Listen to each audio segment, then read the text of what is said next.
Good morning, afternoon, or evening. Welcome back to episode, what are we up to, 4 of the Gran Turismo 7 weekly challenges.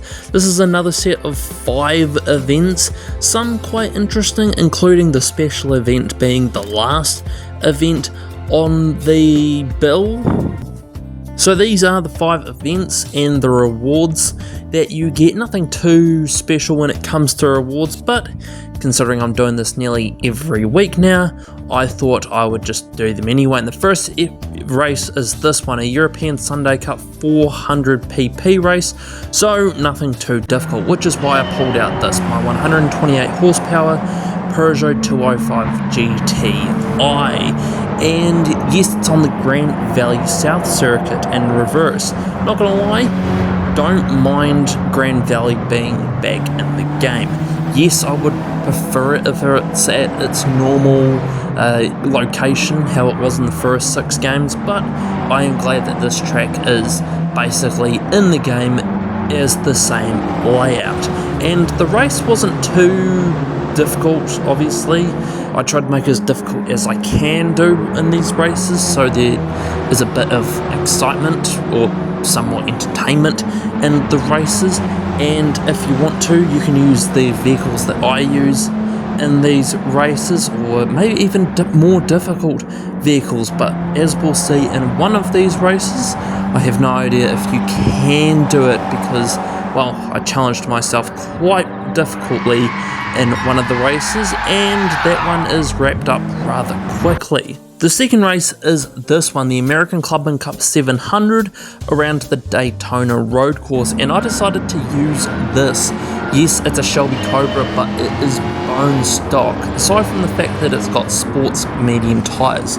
Wanted to give myself a wee bit more control if that was possible. I don't know if that was the case. It was still a bit of a sliding mess, but the good thing about a Shelby Cobra, it was an exciting sliding mess. Honestly, this is one of the classic cars in the Gran Turismo franchise. I mean, it's been in the game since the second one. It's legendary for how uncontrollable it is, as you can see there. It's not really helping its case.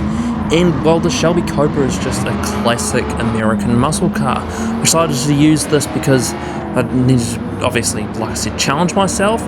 And I didn't change the gearing. I thought it was going to be a bit more tight on gears, but it can still get to about 160 miles an hour on stock gearing. So that's quite scary, honestly. Imagine driving one of these in real life. But anyway, here's me passing the leader. Yeah, it was kind of over by about lap 3 or so, I think.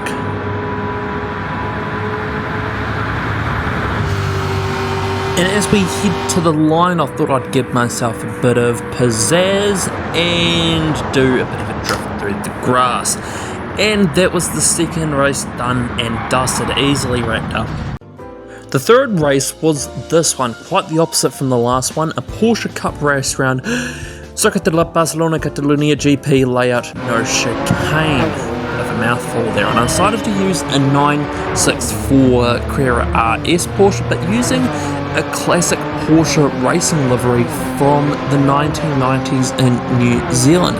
If you are a classic New Zealand motorsport fan, you will certainly know this one, and it was quite an interesting car to drive. It's only had about 250 horsepower and 1250 kilos, so I wouldn't say it was heavily modified, but still managed to ease my way through the pack. This is a diverse group of Porsches. It's not just 911s. There was a Cayman GT4, there's a 904 Carrera RS. It's quite an interesting group of characters. There's even a 959 supercar in this grid, and it's such a good car to drive. Not gonna lie, these 90s Porsches are probably my favourite ones. If I gotta be honest, if I had to choose a favourite one of all time, it would be in the 993 generation. This generation, the 964, close second. There's probably a more difficult car to use in this race, but I thought, what the hell, I wanted to drive a 964 Porsche, and that was the end of that race, and there's how I usually finish these ones. The fourth race was this one, the Nissan GTR Cup. I've already shown off this race in a separate video that I did about a week or so ago. I decided to use this car. This is the tuned version of the Hakosuka 1970s Skyline. So it only has 250 horsepower, and I thought, if I'm going to challenge myself, I thought I'd use this thing. It's not like I had racing tyres on it as well. This had sports softs on it, so it was not like it was too grippy, you could say, but it managed to weasel its way through the pack quite effectively.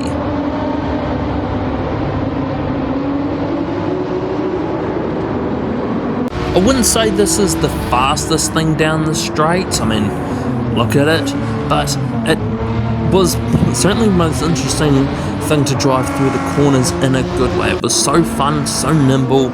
You could easily chuck this thing around and make it a little track day weapon if you put a bit of power into it, but this was the first time touching this car for me, and it was quite an enjoyable car to drive. I managed to get that's the front GTR right there, the black one, and I managed to get my way to the front by about lap 4, I think, and, well, bulldog my way past him.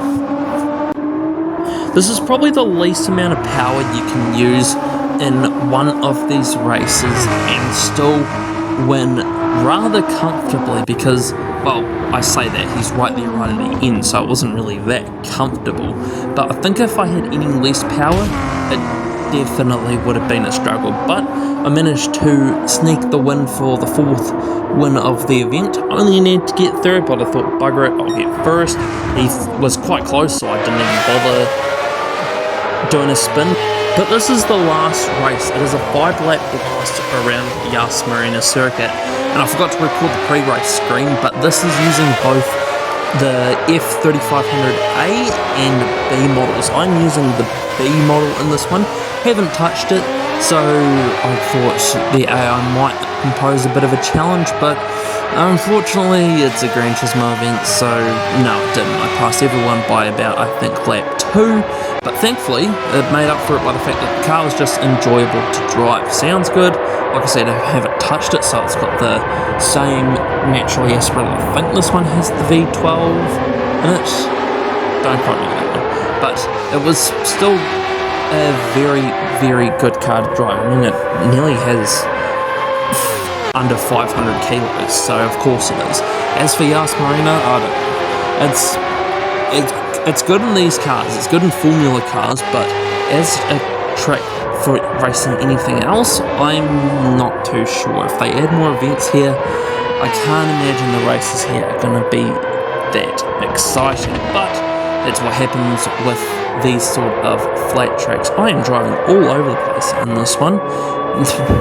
I'm not exactly the best at driving these high-powered cars. When it comes to the skills that I have in Gran Turismo, I'm better at driving the lower-powered cars that require a bit of momentum to them. But as we head around the last corner, I would end up finishing the weekly challenges off.